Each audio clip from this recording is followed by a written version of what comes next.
Good day, everyone. Today, I'm going to report about Chapter 4 Development as Modernization.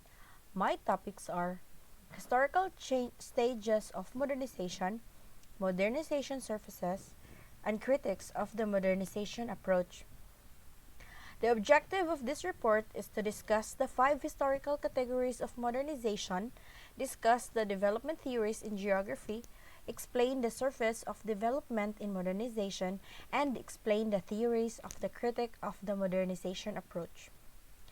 So, before I start the report, um, I will introduce Walt Whitman Rostow, who whose concept will be the one we will tackling today.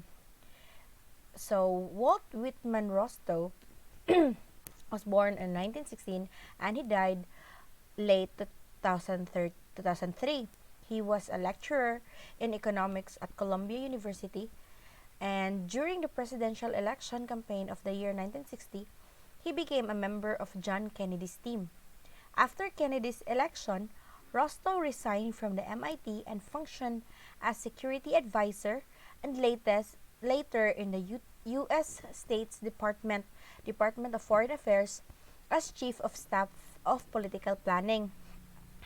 At the beginning of the year 1966, Rostow was nominated as National Security Advisor and held his office until 1969. With the election of Richard Nixon as the new president in 1969, Rostow resigned from politics. So, this is the historical stages of modernization by Rostow. His number one is traditional societies. These placed a ceiling on productivity and limited economies to the agricultural level, a hierarchical social structure in which political power was held by landowners gave little scope for social mobility. The value system was derived from long-run fatalism. So, it follows from the above the social status in a traditional society is ascribed rather than achieved as it is in case of the modern society. In the words of Hagen, in a traditional society, the social classes form a pyramid from the peasants and laborers at the bottom of the small group of power individuals at the top. The individual's position in the society is normally inherited rather than achieved, except that a group sometimes gains political control of a country by force. A society is traditional if behavior is governed by customs and its ways of behavior continues with little change from generation to generation. Such a society is averse to all sort of innovation because of its abiding faith in the time-worn traditional method of dealing with the problems and confronting the society. A traditional society is marked, in the words of Talcott Parsons, by particularistic values on opposed to universalistic values, which characterize a modern society. Family and kinship ties are very strong. Inadequate development of transport facilities tends to limit spatial mobility, which, in return, restrict the marriage and all other kinds of social relationship within a narrow circle. A traditional society is basically agriculture in nature. Agriculture, therefore, determines the thinking, patterns of living, and behavior of the inhabitants of a traditional society. Gemeinschaft relationship predominate over Gesellschaft relationship. And then the second one is the precondition for takeoff. This precondition occurred in Western Europe during the late 1970s, 17th century and early 18th centuries, as the insight of modern science were translated into new production functions in agriculture and industry, in a setting made highly dynamic by international expansion. External demand for raw materials initiates economic change. Development of more product, commercial agriculture, and cash crop not consumed by producers and or largely exported, widespread and enhanced investment in changes to the physical environment to expand production. Elsewhere, these conditions arouse not endogenously but exogenously from the intrusion originating in already more advanced society. This external influence shook traditional society and either began or hastened its undoing. The third feature are the feature of preconditions for takeoff. Number one, importance to non-agriculture sectors. So there is less dependence on agriculture as compared with traditional society. It is because other sectors like industry, transport, trade, and others are in the process of development. Number two, expansion of social overhead capital. The government spend a part of her income in spreading infrastructure, social overhead capital like railroads, hospitals, dams, schools, colleges, and churches. Number three, new ideology. This is the dogmatic views that are replaced by new ideas. Number four, technological advancement. The technological advancement can be seen in this stage, due to which there is increased capital formation. As a result, investment level also shows upward trend. Then number five is import and export. In this stage, finished goods, capital goods, and machinery are imported, but raw materials, minerals, and semi-finished goods are exported. For example, just like the Philippines, we usually exported our raw materials and buy and purchase those who are uh, already made objects from the other countries. Number six, rate of saving and investment. These rates of savings and investment during this stage are likely to be under 5% of the net national production in economy. Number seven, stress on development of transport. The greater stress is laid on the development, as a result, expansion of transport and communication. Number eight, economic and social cost.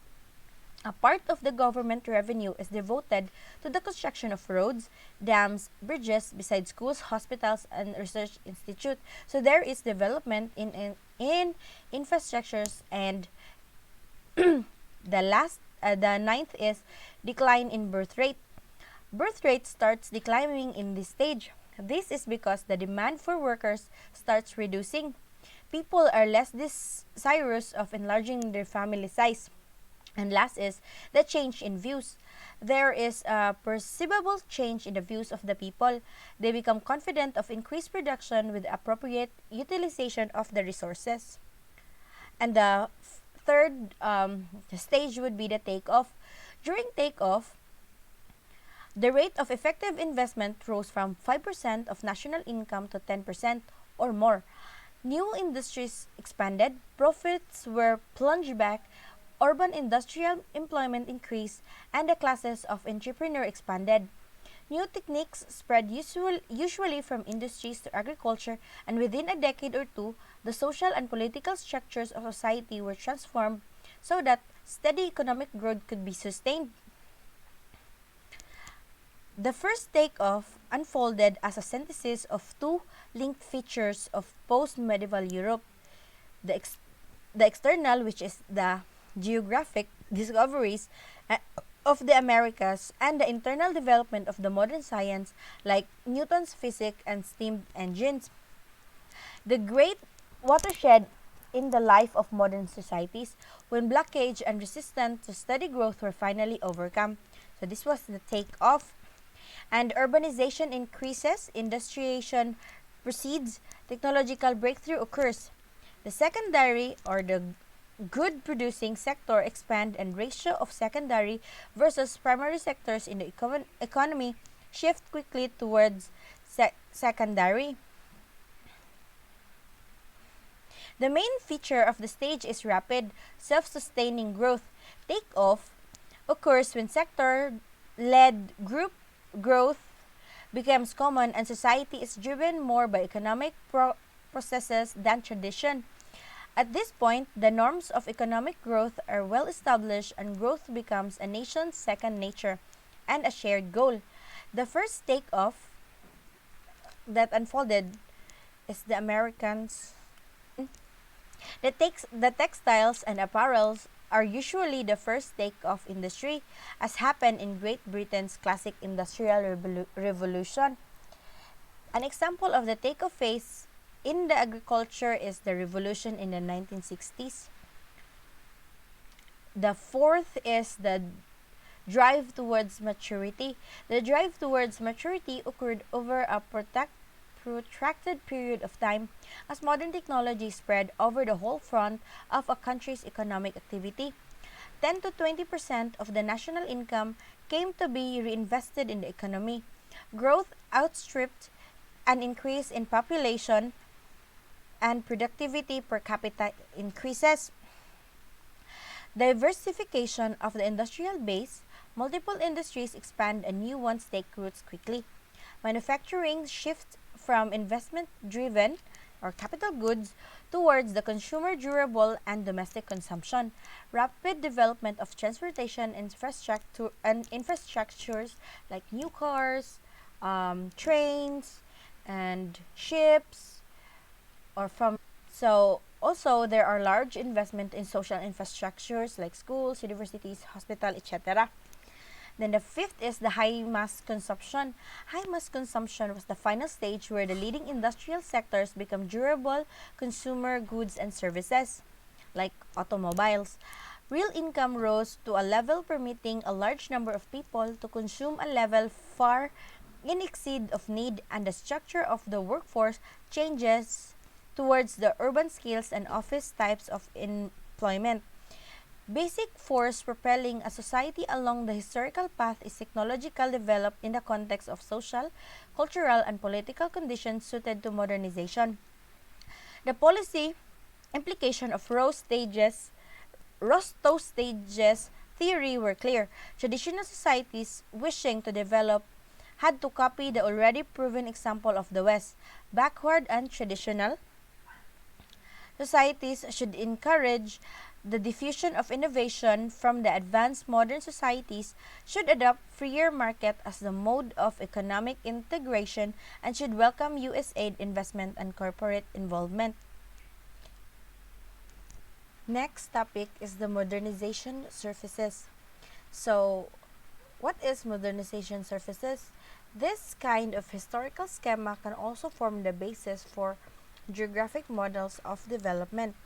This perspective applies whenever one places the highest stage of growth in one core area, example, Europe and the United States, and sees the rest of the world as a group of peripheral zones, which each zone represents a stage of the past, persisting into the present and awaiting changes through the diffusion or spread of innovation changes from the center. Modernization was seen as a spatial diffusion process originating at specific contact points with the West, such as port cities or colonial administration centers, with change moving across the map, cascading down urban hierarchies, and funneling along transport routes.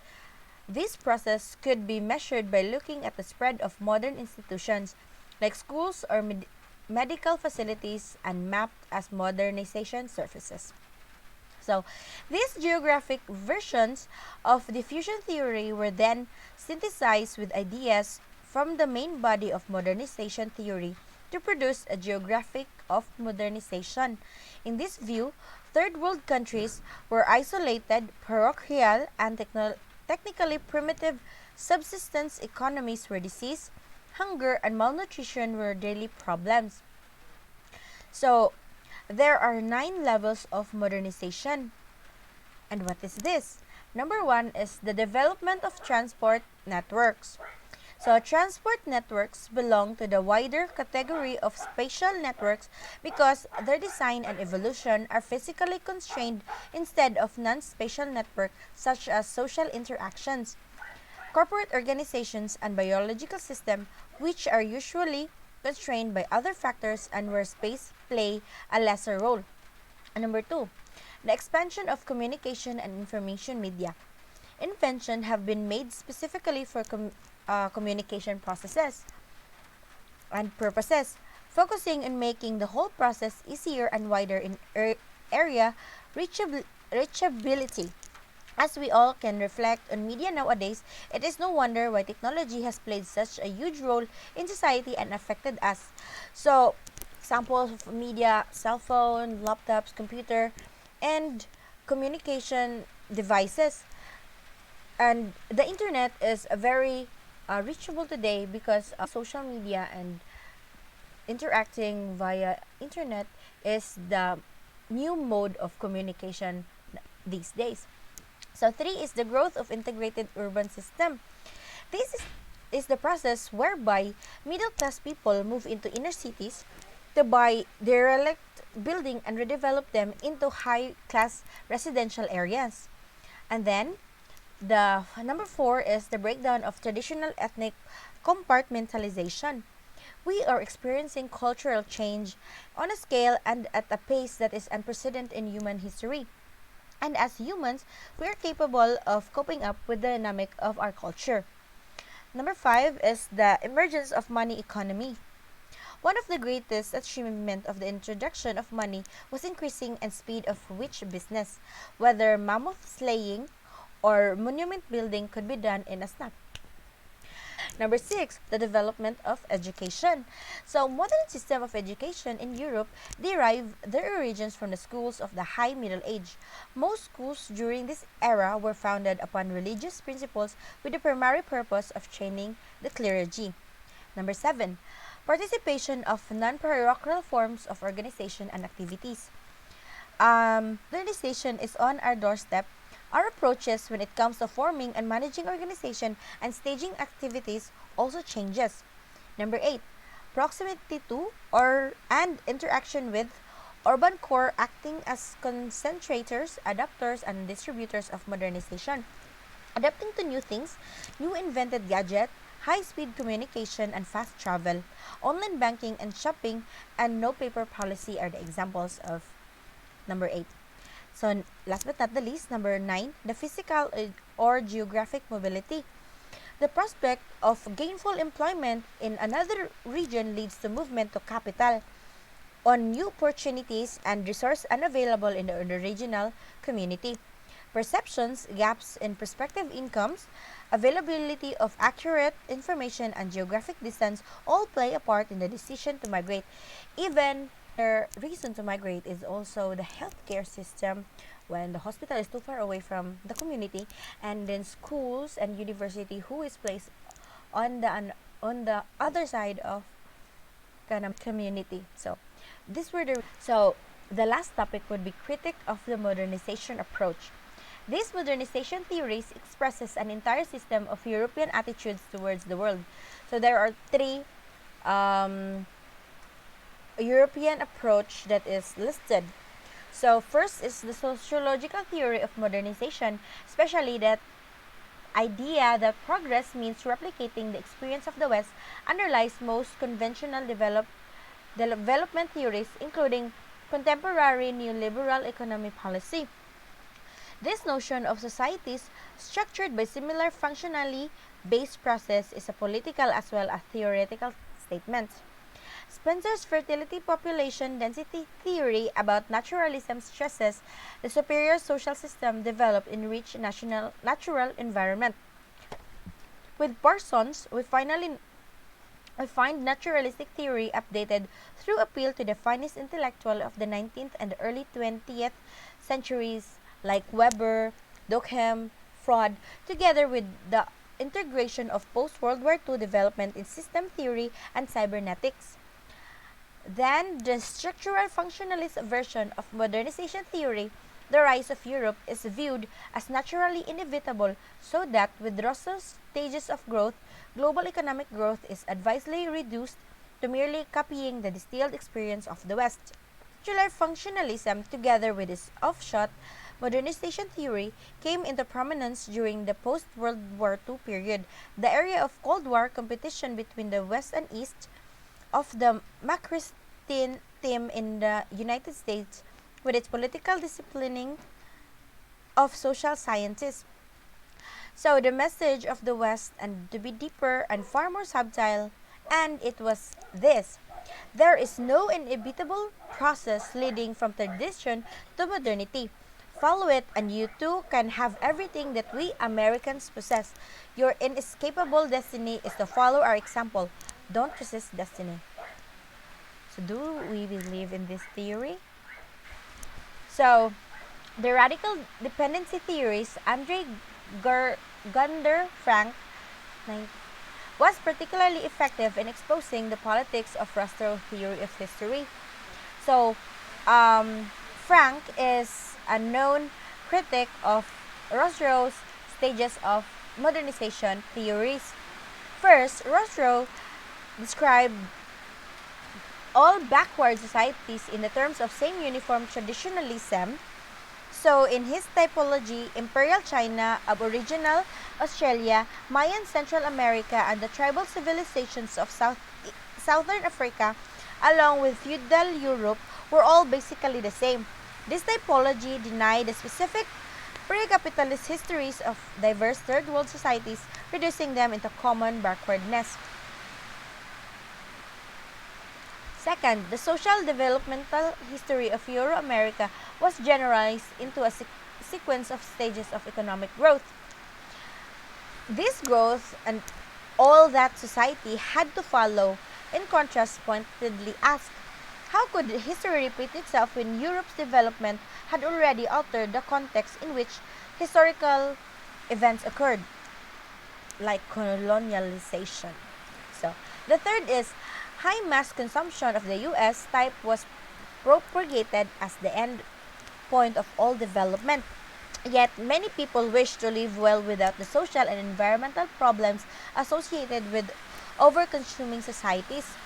In short, Frank found this entire approach of economic and cultural change, namely attributing a history on the developed countries but denying it to be the underdeveloped countries, woefully inadequate.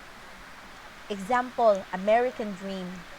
Weberian sociology and structural functionalism can also be criticized as Eurocentric.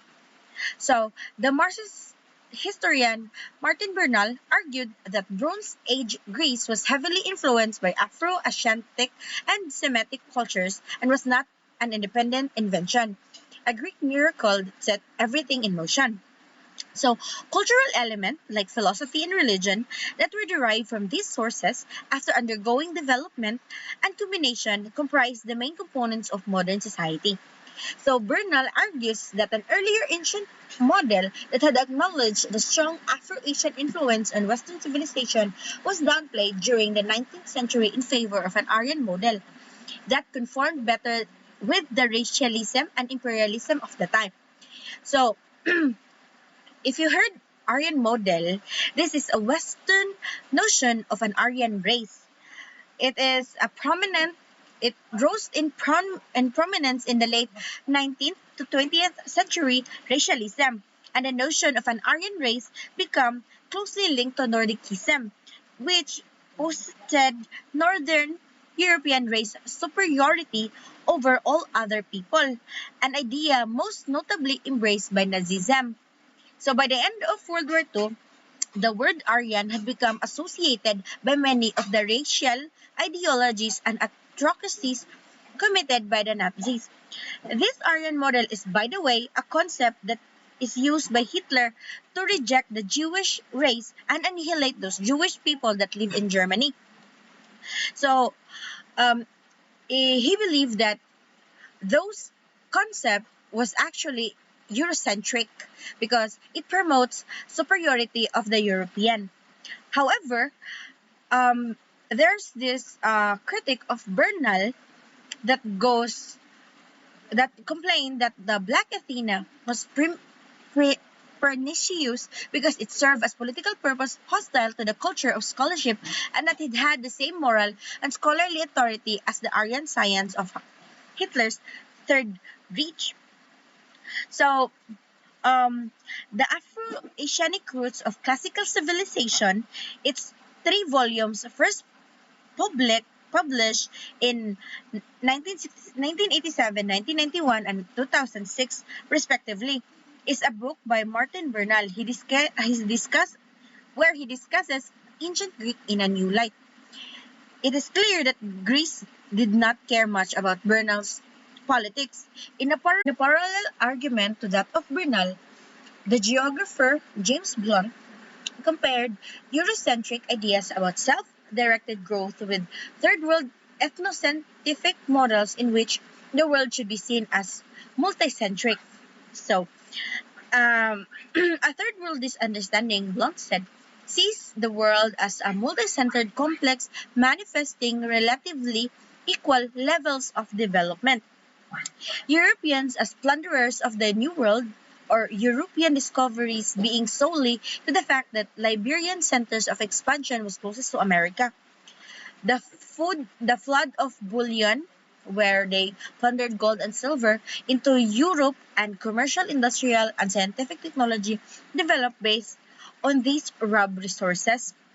So Europe Blunt said that there are following arguments against the notion of a European miracle. So what is this argument? So there are three superior arguments that he stated. First is Europe was not superior to other regions prior to 1492. So what happened in 1492?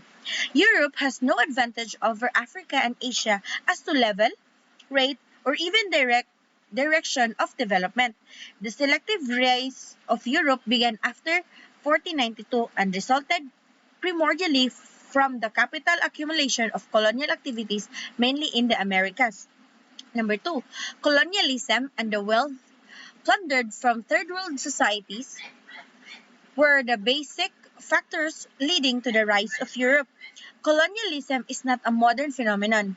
However, world history is full of examples of one society gradually expanding by incorporating adjacent territory and settling its people on newly conquered territory. So the ancient Greeks set up colonies as did as the Romans, the Moors, the Ottomans, to name just a few of the most examples. Colonialism then is not restricted to a specific time or date. The third is Europe's advantage lay solely in the mundane realities of location, that is, approximately to the Americas. So, uh, the whole tendency has been denounced by Blunt, among others, who argues that Europe's sole advantage over Asia and Africa lay in its ability, for largely geographical reasons, to tap into the wealth of the Americas through colonialization. With criticism like this surfacing, modernization theory seems to be in doubt.